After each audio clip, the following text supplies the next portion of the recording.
inviting me. I can say this much, Karen does have a touch towards my heart because she's a special education teacher. And my wife is a retired nurse and special ed, so I can relate to some of the daily pressures that she probably is confronting. So I'm sure she's going to be very powerful in the New York State Assembly. So Karen, with that, the floor is yours. Thank you. Thank you so much for allowing me to come here today, St. Lawrence County. As you know, I'm from Clinton County originally, and well, I've been there for the last 26 years. Originally, I'm from Long Island. I've been a teacher in Plattsburgh City School District for the last 26 years. I have 3 beautiful children, a 24-year-old son who works for MIT Lincoln Labs in Boston, Massachusetts, a 20-year-old daughter at Albany College of Pharmacy, and a 17-year-old daughter who's a junior in high school. Why do I want to be in the Assembly? Well, as a teacher in the classroom for the last 26 years, I really feel as though one of the problems I'm having is that I can touch the students that I can directly impact every single day, but so much nonsense is coming out of the state with regard to education that I really feel as though I could make more of an impact on student progress and success, and maybe even some of the problems and difficulties that we're having right now within the education system with regard to teachers' unions, the amounts of monies that are being established for the APPR system, the things that are happening with the governor right now, and some of the impacts that are happening with the teacher evaluation system. So that's one of the reasons why I would like to go down to Albany. Another reason is that I've been sitting here listening to people for the last couple of years. I've been in politics for about the last 2 or 3 years. I started with the Tea Party movement back about 4 years ago when Barack Obama was elected. It kind of energized me to get off my couch and do something, and I went down to Washington, D.C. and marched with the 2 million people who were in D.C., and that kind of started my interests in the political process.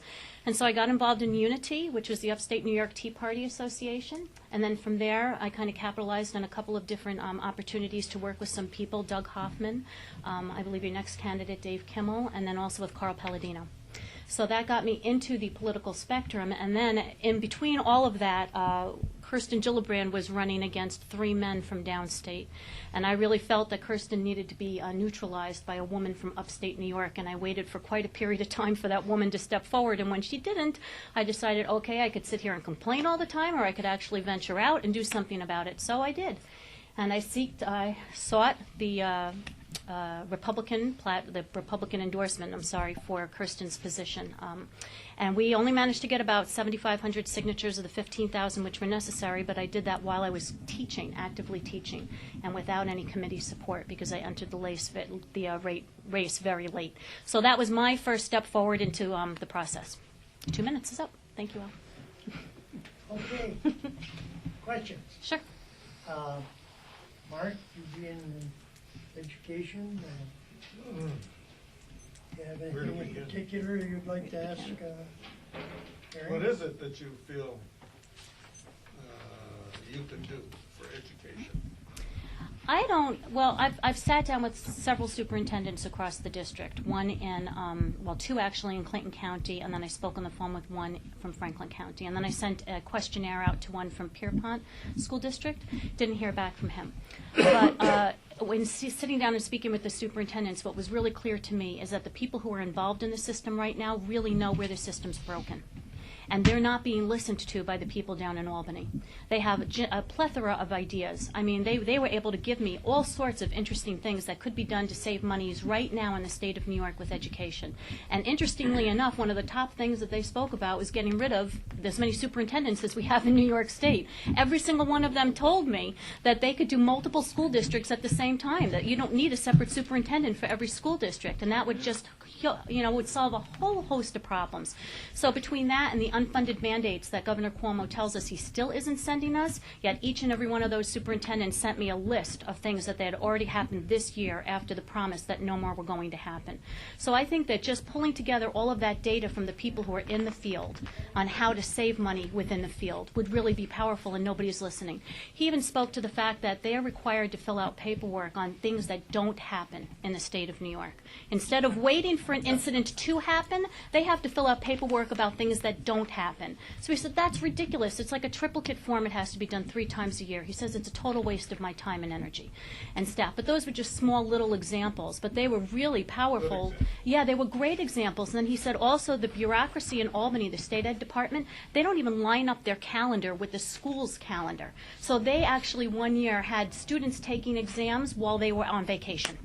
You know, so the school districts then had to redo all of their exam schedules to fit the state. That kind of stuff is ridiculous. It's almost unconscionable. How can you be... Next week after the kids have been on break. Yeah, for they 7 come days. back and then take a And they state have no exam. idea. Exactly, yeah. So those kinds of little things, and I really think that you need the voice of somebody who's been in the system and who can say, I'm sorry, but it's ridiculous that you want to have all autistic students exempt from all state exams. I'm a special ed teacher. I've dealt with autistic kids for the last 26 years. Many of them can take state exams and do take multiple state exams per day like every other student. You know, but there's a piece of legislation that's in Albany right now. I would be able to stand up and speak to that and say, I'm sorry, but that's ridiculous. It's not necessary. So those are just some of the examples. How do you feel about the state test being evident of your job performance, like with the new APPR? Well, the new...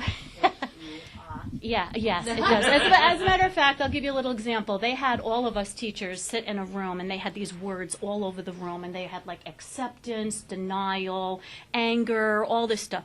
And so they had every teacher pick a word about where they felt at the moment they were with APPR. I went under anger. Okay, there were people who were like, okay, I'm in denial, okay, I'm ready to accept it. I'm like, I'm pissed. And so they sat us down. There were like 6 of us there, and of course I ended up being the spokesperson. Karen, why are you so upset? And I said, I'm upset because there are some people who aren't doing their job, and as a result of them not doing their job and the tenure system keeping them in their job, the rest of us are paying for it. And you know, I deal with special ed kids. If their performance on a state exam is going to be reflective of my job performance, that's a problem for me, and it's going to be a problem for them. Here's the other problem with that, too. They're giving us an out with it, and they're saying that if we know our students and everything about our students, and we can sit in a meeting and we can talk about their mental health, their parents' lives, whether or not their parents are separated, their medical conditions, all of that stuff, if we can prove to the administration that we know that stuff, they will allow us a little bit of grace with regard to their test scores. So now, as a special ed teacher, I have, you know, maximum of 25 kids on my regs, and I know all of those things about my kids because I'm supposed to. But if you're an English teacher with 120 kids in your situation, how on earth are you going to know all that information? And at what point are you going to be giving up teaching English and looking into the lives of your students when you really shouldn't be doing that? So I just think the animal is a beast, and it needed a change, and what really needs to change is the tenure system. And I think if we could get an acceptable system out there for the public to take a look at and know that there are teachers who are being evaluated correctly and that they're not being kept when they're ineffective, then maybe, just maybe, we wouldn't have to go for this, 98 pieces of criteria I have to meet every year now. I have to prove with an evidence binder that I've met 98 pieces of criteria. What is that going to do to me as a teacher with my kids and the administrators and the time they're spending evaluating me instead of running a school? But it's okay because we get July and August off, right? Right? I know what I'm going to be doing this summer. Evidence binder. Bob, do you have a question? Ed, do you have a question? Tim? Yes, I have a question. You would state in your brochure here that your farmers have a property tax bill that's average 5 times greater than that of comparable land in other states. If you were elected, what would you do, or what type of legislation would you support to help them pay that bill? Well, I think the bill should be decreased. First of all, it's not just farmers that I've been talking to. Everywhere I go, I say to people, what is that's keeping you up at night? What is your number one concern? And I'm expecting different coalitions of people. Even today, I was at the Messina Gun Show, the Sportsman Show, and I expected when I spoke with the people at the Messina Sportsman Show that their number one issue was going to be ATVs or guns or whatever. Number one issue repeatedly for me was taxes. You have to lower my tax burden. I just can't make it anymore. So I think if we look at different things that are in place, and if you